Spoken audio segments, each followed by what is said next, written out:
So today we're going to be looking at the Dreamchasers. Now, I believe this is going to be just a 1 week promo. Judging from the seasonal completionists, we're only getting one of them, whereas the Immortals we are getting two. So I'm assuming there's going to be 2 weeks there and there's only going to be 1 week here. To be honest, I think they've done pretty well for a lot of the top meta cards, but then they've kind of teed up a few of the others. So we'll kind of go and explain as we go through. But the first card that I just want to really point out here, Raul looks outrageous. And to be honest, for how much he's actually costing, I thought it'd be way more than this. He's coming in at 1.75 mil. He's got himself the finesse, the quick step, and the low driven. If you've used low driven, you know it's a pretty decent playstyle plus. It may not be your number one you want to actually get. I think finesse is still incredible, but having a quick step, a finesse, and then another shooting playstyle, for me, is incredible. All he's missing now is a 5-star, which would be literally the icing on the cake, because we've got everything you need. The dribbling is fantastic, the passing's great, the shooting's phenomenal, and he's even got some good pace, and then physicality's kind of there. He's got head and accuracy, I suppose, but that's a perfect striker realistically. He's what, 5'11", so he's in pretty much the absolute ideal zone in every way for me. So for me, that is just the perfect card you can go for. Now, obviously, we did get the likes of Hullet from an SBC, which is expensive, and I think we're going to talk about that tomorrow with the price of the SBC, because obviously it is outrageous, like 5.2 mil, but when he's got aerial, intercept, pinged pass, he's a 4-star, 5-star, 94 rated SBC. I mean, if you're going to give him a try, you've really got to on this point. He's got 60 days to grind him out. I think it's possible. It may require you to put a lot of focus in him, but it's Hullet. He's incredible in every way. They're teeing up icons left, right, and centre for this. I found that they've done well with quite a few of them. Obviously, Rivaldo getting some decent playstyle pluses with a pinged pass and obviously rapid, but technical kind of ruins it a little bit. He has got the 5-star, 5-star. When we look at Prince with a finesse and press proven, and then obviously Makalele and also Desai, I'd be kind of looking at these as kind of my more very usable. And Prince, I mean, you could get some use out of her. She isn't going into an Evo anytime soon, being 94, but most definitely you could get a little bit out of her. We also look at the heroes. Well, I mean, the two heroes. We got Lizarazu and Lucio. Now, Lucio is brilliant in himself. Lizarazu at 161, I feel like the next upgrade he gets is going to be almost like the changing point we got last year, where it was Bompastor and Lizarazu. Once they got to Galazzo, I want to say, they were like the best left backs you could get. The upgrade was incredible. It was like 94, 95s. They are like literally one upgrade away. I think a very good card. And to be honest, when you look at most of the cards now, from literally Foot Birthday was the step up again. Granted, we now have an abundance of top rated 5-star, 5-star cards. It does make a lot of the bulk standard cards here really stand out. Obviously, heroes, I think Lizarazu is most definitely in the very usable category, but look at this, Lucio. 4.1 mil. He's got the anticipate, the aerial, and the block. Unbelievable. Great 4-star weak foot, which is always perfect.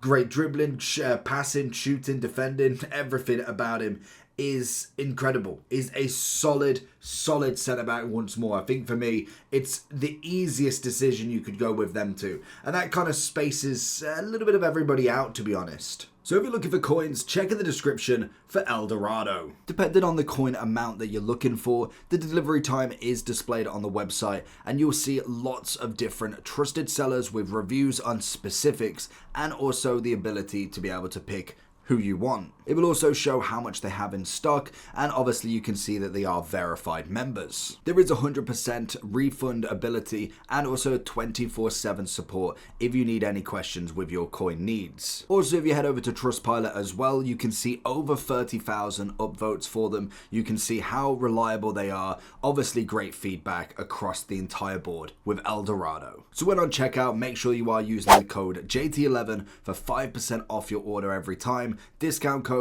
JT11. Now let's get back to the video. Now when you look at the main team, like I said, the Foot Birthdays really kind of screwed with everything, because when you even look at Team 2, not if you don't even look at the Playstyle Pluses with everybody, stats-wise, we've kind of taken that leap up. We've gone from your 88s, your 89s, maybe a few 90s, and then you'd got like, say for instance, Sammy Kerr, Martinelli, Musiala would be like 91s, 92s at a push. We've got an abundance of 91, 3, 4, 5. Like, there's so many cards now above that 91 threshold. We've got a 92 Maguire, 91 Gnabry. We've got Paredes as 90, Silva as 91, Gavi as 92. Let alone that, you throw the 5-5 on absolutely everybody. When we come back to now going into the Dreamchasers and we see, okay, we got Schlotterbeck with the nice upgrade, he's 92 rated. Granted, whether you put that much emphasis on a 5-star weak foot on a centre-back, there is definitely options you can go with there. Good playstyle pluses, obviously. But then we look at somebody like Wanyeri. He's got obviously a 93. He's a 5-star, 4-star. Incisive and quick step with the 93 rated. It's solid, and to be honest, it's a brilliant card. But then let's have a look at for birthday. On the right wing, obviously a Barbo. And do we go heroes? The Barbo is obviously going to be incredible. But say we look at Kelly with a 5-5. Obviously tricks to press proven. A little bit less in my opinion. If we go further down, Garnacho can do the same.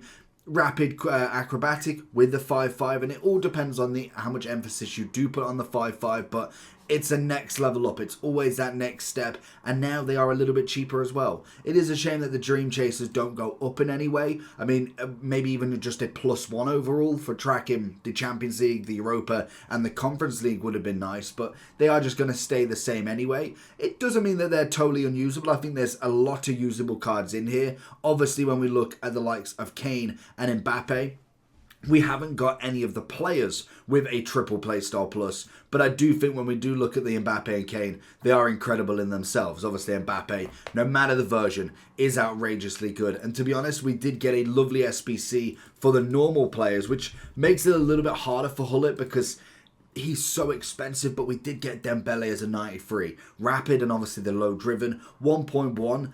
I really, really like Dembele in every single FIFA. I think he's always been a fantastic card that really works. So I think that SBC, these two, if you could grind both of them out, I know we're talking 6.3 million coins, or worth of fodder anyway, plus then anything else that does come out after this as well, is going to be very hard to kind of go away from. And you haven't got a crazy amount of time. 60 days does go pretty quickly, I must admit.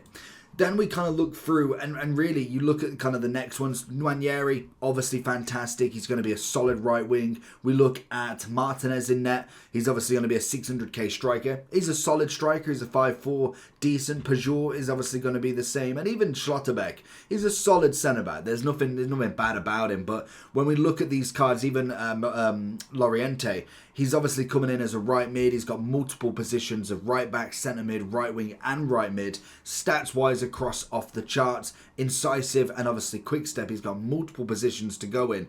They are going to be solid.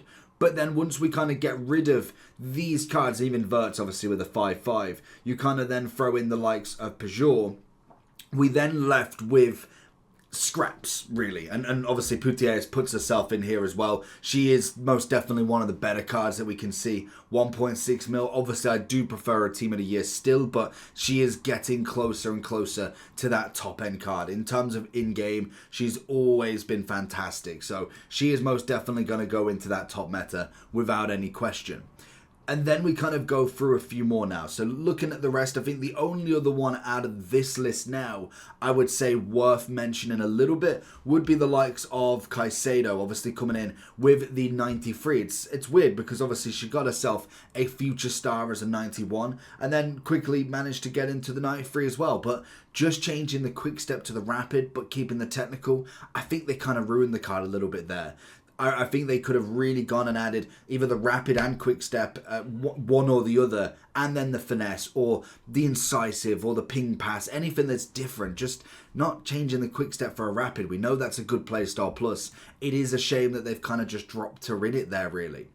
And then we kind of look, that's when really the scraps do kind of hit in a bit more. Schlotterbeck, I'd still say usable at the minimum. We do see the likes of Archie Gray. I think as a CDM, does put in a bit of a shift, to be fair to him. He's 92 rated, he's 230, stats-wise looking good across the board.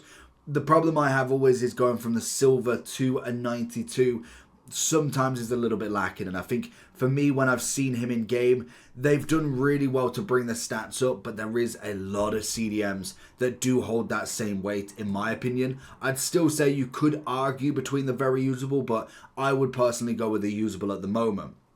We see a lot in the kind of miss zone, really. You could throw them into an Evo at some point. Like, I think out of anybody, George would be the one you could go into an Evo. He's obviously going into the Prem. It's not very likely that you're going to put a Norwegian or somebody from the Scottish League into an Evo at this sort of level. When you've even got to then kind of go against George versus a Rafael Leao, a Neymar. The likely chances you do choose Neymar, but if you are running that Chelsea team, it's more than likely you will go for George, more so than somebody that plays for Rangers as such, unless you are the one person that's running that Rangers past and present, which, I mean, I applaud. In general, the teams that you can make is all down to subjective of what your team is building. Could be any team you're going for, but in the masses, George is going to be uppicked over these two any single day of the week. And to be honest, same with these two, to be fair. I think maybe you could go with a little bit of the Italian right back. Even then, I think it's kind of a bit more of a stretch, as obviously he doesn't play in the Italian league, but you could argue between them because he's kind of the next level up of a right back. But even then, Zambrotta is going to be right behind him, so I'd possibly even say a miss there. And then when we look at the 91s and 92s, you've got a few that are kind of going to be a little bit more usable. Obviously, the Benfica centre mid, solid with his pinged passes, incisive, but it's not going to be much more than that. We've got the Arsenal lady as well. I think she would put in a little bit of a shift, but realistically, she's going to be beat out by a lot of people. And then after that, really, I know obviously the Icelandic has got 99 pace. I just don't see people using any of these cards, unfortunately. They are just there to be at the end, really. So let me know down below what you're going to choose, if you've managed to get any of them, and are you completing Hullet? That's kind of one of the question I want to know. I've started him, but I don't know if I'm going to go and regret it.